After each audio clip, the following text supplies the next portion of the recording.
Melbourne వేదికగా ఆస్ట్రేలియాతో జరుగుతున్న 4వ టెస్టులో టీమిండియా డే 1ని 40% డామినేట్ చేస్తే 60% ఆస్ట్రేలియా డామినేట్ చేసింది. అంటే ఓవరాల్గా డే 1లో ఆస్ట్రేలియాదే కొంచెం అప్పర్ హ్యాండ్గా మాట్లాడుకోవచ్చు. ఫస్ట్ సెక్షన్ మరియు సెకండ్ సెక్షన్ కంప్లీట్గా టీమిండియా బ్యాక్ ఫుట్లో నిలిచింది. ఎందుకంటే ఇండియన్ పేస్ ట్రయో తొలి 2 సెక్షన్స్ తేలిపోయారు. మెయిన్లీ ఫస్ట్ సెక్షన్లో ఒక వికెట్, అలానే సెకండ్ సెక్షన్లో ఒక వికెట్ మాత్రమే. కేవలం 2 సెక్షన్స్ కలిపి కంప్లీట్గా అయ్యేసరికి ఇండియా కేవలం 2 వికెట్లు మాత్రం పడగొట్టింది. అయితే థర్డ్ సెక్షన్లో ఇండియన్ పేసర్స్ గేమ్ని పుల్ బ్యాక్ చేశారు. థర్డ్ సెక్షన్లో ఏకంగా ఆస్ట్రేలియావి 4 వికెట్లు పడగొట్టి గేమ్లోకి వచ్చారు. అయితే 19 ఏళ్ల ఏజ్లోనే ఆస్ట్రేలియా ఓపెనర్ కోన్ స్టస్ డెబ్యూ మ్యాచ్లోనే చితక్ కొట్టేశాడు. మెయిన్లీ జస్మిత్ బుమ్రాన్ అయితే చితక్ కొట్టేశాడని చెప్పుకోవచ్చు. రివర్స్ స్కూప్ షాట్స్తో అగ్రెషన్ మోడ్లో బ్యాటింగ్ చేశాడు. అయితే ఇలా కాన్స్టెంట్ చెలరేగడానికి ఇన్ఫాక్ట్ మనమే కారణమని మాట్లాడుకోవచ్చు. ఎందుకంటే మరోసారి ఆకాష్ దీప్కి కొత్త బంతి ఇవ్వకపోవటం అని చెప్పుకోవచ్చు. వన్ ఆఫ్ ద రీజన్స్గా మాట్లాడుకోవచ్చు. ఇది తప్పని ఆకాష్ దీప్ డే 1లోనే ప్రూవ్ చేశాడు. సెకండ్ న్యూ బాల్ అందుకున్న సెకండ్ ఓవర్లోనే అలెక్స్ క్యారీని అవుట్ చేసి తనేంటో న్యూ బాల్తో ఎంత ఎఫెక్టివ్గా బౌలింగ్ చేయగలడు అనేది నిరూపించాడు. ఇక అయితే మరోసారి బుమ్రా క్రూషియల్ టైంలో క్రూషియల్ బ్రేక్స్ అందించాడు. 3 కీలక వికెట్లు పడగొట్టాడు. అయితే ప్లేయింగ్ లెవెల్లో గిల్ అవుట్ అయ్యాడు, వాషింగ్టన్ సుందర్ ఇన్ వచ్చాడు. ఇది కొంచెం వరస్ట్ డెసిషన్ అని చెప్పుకోవచ్చు. అలానే నితీష్ కుమార్ రెడ్డి కేవలం డే 1లో 5 ఓవర్ల బౌలింగ్ మాత్రమే చేయించాడు. ఓవరాల్గా డే 1లో 85 ఓవర్లు ఆట జరిగితే కేవలం నితీష్ కుమార్ రెడ్డి 5 ఓవర్ల బౌలింగ్ చేశాడంటే ఇది ఒక బ్యాడ్ థింగ్గా మాట్లాడుకోవచ్చు. ఎందుకంటే ప్రీవియస్ టెస్ట్లో లబుషేన్ ఏకంగా 2 సార్లు అవుట్ చేశాడు. అలాగే ఈ సిరీస్లో 3 వికెట్లు పడగొట్టాడు. అయితే అంత రోహిత్ శర్మ అయితే అంత ట్రస్టీగా అతను అనుకోవట్లేదు అని అనుకుంటున్నా. కాన్స్టెంట్ డెబ్యూ మ్యాచ్లోనే తన మార్క్ ఇన్నింగ్స్ అయితే ఆడాడు. ఆస్ట్రేలియా సైడ్ నుండి డెబ్యూలోనే టెస్ట్ ఫార్మాట్లో 52 బంతుల్లోనే 50 చేసి థర్డ్ ప్లేయర్గా రికార్డ్ అయితే క్రియేట్ చేశాడు.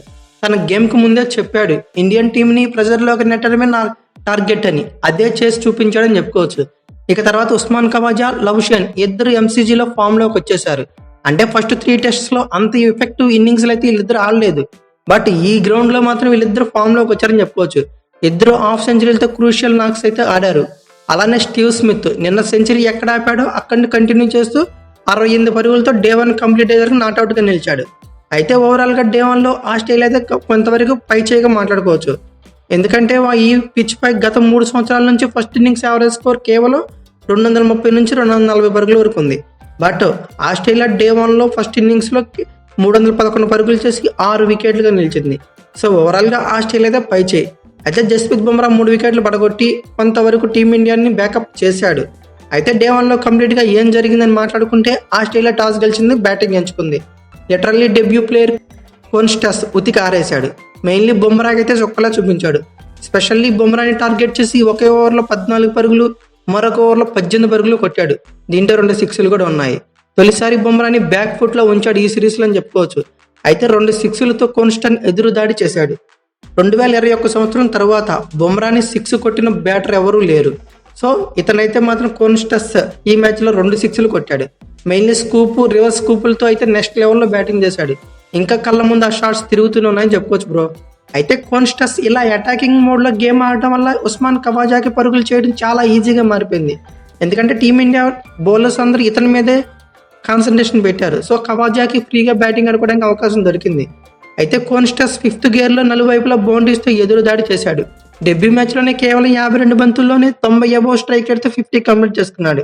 అయితే 50 తర్వాత జడేజా బౌలింగ్లోకి వచ్చి ఎల్బీడబ్ల్యూ ద్వారా అవుట్ చేశాడు.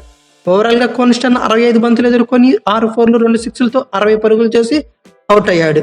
అయితే ఉస్మాన్ ఖవాజాతో కలిసి కేవలం 20 ఓవర్లోనే లోపే 89 పరుగులు చేసి ఓపెనింగ్ భాగస్వామ్యాన్ని అయితే నెలకొల్పారు. అయితే ఈ సిరీస్లో for the first time Australia opening జోడీ పార్ట్నర్షిప్ 50 అబోవ్ నిలిచింది. అయితే తర్వాత ఖవాజా, లబుషేన్తో కలిసి సాలిడ్ బ్యాటింగ్ అయితే చేశారు.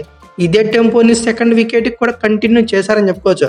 ఫస్ట్ సెక్షన్ కంప్లీట్ అయ్యేసరికి 1 వికెట్ మాత్రమే కోల్పోయి 112 పరుగులు చేసింది ఆస్ట్రేలియా. అంటే టోటల్ ఫస్ట్ సెక్షన్ ఆస్ట్రేలియా కంప్లీట్గా డామినేట్ చేసిందని చెప్పుకోవచ్చు. ఈ సెక్షన్లో ఆస్ట్రేలియా డామినేషన్స్ మెయిన్ రీజన్ అది కూడా రోహిత్ రిపీటెడ్ మిస్టేక్ అని చెప్పుకోవచ్చు. ఆకాష్ దీప్ చేత మరొకసారి కొత్త బంతితో బౌలింగ్ చేయించకపోవడం. అయితే సెకండ్ సెక్షన్లో కూడా ఖవాజా మరియు లబుషేన్ ఇదే ర్యాంపోని కంటిన్యూ చేస్తూ సాలిడ్ బ్యాటింగ్ అయితే చేశారు. వీళ్ళు దొరికినప్పుడల్లా ఇద్దరు కలిసి బౌండరీతో విరుచుకుపడ్డారు. ఖవాజా 101 బంతుల్లోనే 50 కంప్లీట్ చేసుకున్నాడు. అయితే 50 అయి కొద్ది టైంలోనే ఖవాజా బుమ్రా బౌలింగ్లో మిస్ టైం అయి అవుట్ అయ్యాడు. ఓవరాల్గా ఉస్మాన్ ఖవాజా 121 బంతులు ఎదుర్కొని 7 4లతో 57 పరుగులు చేసి అవుట్ అయ్యాడు. వీళ్ళిద్దరు కూడా సెకండ్ వికెట్కి 69 పరుగుల భాగస్వామ్యంతో ఆస్ట్రేలియన్ సెకండ్ సెక్షన్లో కూడా అప్పర్ హ్యాండ్ ఉండేలా ఉంచారు. అయితే స్టీవ్ స్మిత్ థర్డ్ టెస్ట్లో సెంచరీ ఇన్నింగ్స్ ని ఇక్కడ కూడా కంటిన్యూ చేశాడు. ఎక్కడా కూడా ఇండియన్ బ్యాటర్స్ ని డామినేట్ చేసే అవకాశమే ఇవ్వలేదు. దీంతో సెక్షన్ 2 మరోసారి వికెట్ పడకుండా నిలిచింది. థర్డ్ సెక్షన్ లో 50 కంప్లీట్ చేసుకున్న లబ్షన్ స్కోర్ వేగంగా పెంచే ప్రయత్నం చేశాడు. అయితే ఇన్ఫాక్ట్ స్మిత్ లబ్షన్ తో కలిసి స్కోర్ బోర్డు పెంచారని చెప్పుకోవచ్చు. థర్డ్ వికెట్ కి లబ్షన్ స్మిత్ లు కలిసి 83 పరుగులు జోడించాక వాషింగ్టన్ సుందర్ లబ్షన్ అవుట్ చేశాడు. అయితే 145 బంతులు ఎదుర్కొన్న లబ్షన్ 7 4లతో 72 పరుగులు చేసి అవుట్ అయ్యాడు. ఎక్కడైతే బుమ్రా తన బాల్ తో మ్యాజిక్ చూపించాడు. డబుల్ వికెట్ బ్రేక్ త్రూ అందించి టీమిండియాను ఫ్రంట్ మూవ్ లోకి తెచ్చాడు. 236 పరుగులు 3 వికెట్లుగా ఉన్న ఆస్ట్రేలియా 4 ఓవర్ల గ్యాప్ లోనే 246 పరుగులు చేసి 5 వికెట్లుగా నిలిచింది. బుమ్రా ఒక్కసారిగా బంతితో స్పాట్ ఆన్ అయ్యాడు. ట్రావిస్ హెడ్ ని గోల్డెన్ డక్ గా ఈ సిరీస్ లో అవుట్ చేశాడు. ఆ నెక్స్ట్ ఓవర్ లోనే 4 పరుగులు చేసిన మిచిల్ మార్ష్ ని ట్రాప్ చేసి మరీ అవుట్ చేశాడు. దీంతో ఆస్ట్రేలియా 246 పరుగులు 5 వికెట్లుగా నిలిచింది. ఇక్కడ వరకు టీమిండియా కొంతవరకు కన్విన్స్డ్ గా అనిపించింది. మనం ఆల్రెడీ చెప్పుకున్నాం గత 3 సంవత్సరాల నుండి ఈ గ్రౌండ్ లో ఫస్ట్ ఇన్నింగ్స్ ఎవరేజ్ స్కోర్ 140 పరుగులే అని. ఆల్మోస్ట్ నియర్ గా ఉంది అనుకున్న టైంలో స్టీవ్ స్మిత్ అలెక్స్ కర్రీతో కలిసి కౌంటర్ అటాక్ చేశాడు. ఈజీగా ఇద్దరు బ్యాట్స్ నుండి పరుగులు రాబట్టారు. మెయిన్లీ అలెక్స్ క్యారీ అయితే 4th గేర్ లో బ్యాటింగ్ చేశాడు. అదర్ ఎండ్ లో ఉన్న స్టీవ్ స్మిత్ 50 కంప్లీట్ చేసుకున్నాడు. అయితే కొత్త బంతితో ఈసారి ఆకాష్ దీప్ ఇండియాకి వాల్యుబుల్ బ్రేక్ అయితే అందించాడు. 41 బంతుల్లోనే 31 పరుగులు చేసి టాప్ గేర్ లో బ్యాటింగ్ చేస్తున్న అలెక్స్ క్యారీని అవుట్ చేశాడు. అయితే అదర్ ఎండ్ లో ఉన్న స్మిత్ కమిన్స్ తో కలిపి మరో వికెట్ పడకుండా డే 1 అయితే ముగించాడు. డే 1 కంప్లీట్ అయ్యేసరికి ఆస్ట్రేలియా 311 పరుగులు చేసి 6 వికెట్లుగా నిలిచింది. అయితే స్టీవ్ స్మిత్ 111 బంతులు ఎదుర్కొని 5 4లు 1 6తో 68 పరుగులు చేసి కమిన్స్ 8 పరుగులతో ఇద్దరు నాట్అవుట్ గా డే 1 కంప్లీట్ చేశారు. అయితే టీమిండియా బౌలర్స్ లో జస్మిత్ బుమ్రా 3 వికెట్లు పడగొడితే ఆకాష్ దీప్, వాషింగ్టన్ సుందర్, రవీంద్ర జడేజా తలో వికెట్ పడగొట్టారు. అయితే డే 2లో ఇండియా ఏం చేయాలయ్యా అంటే గేమ్ లోకి రావాలంటే ఖచ్చితంగా డే 2లో ఇనిషియల్ ఓవర్స్ లోనే వాళ్ళు రిమైనింగ్ 4 వికెట్లు పడగొట్టాలి.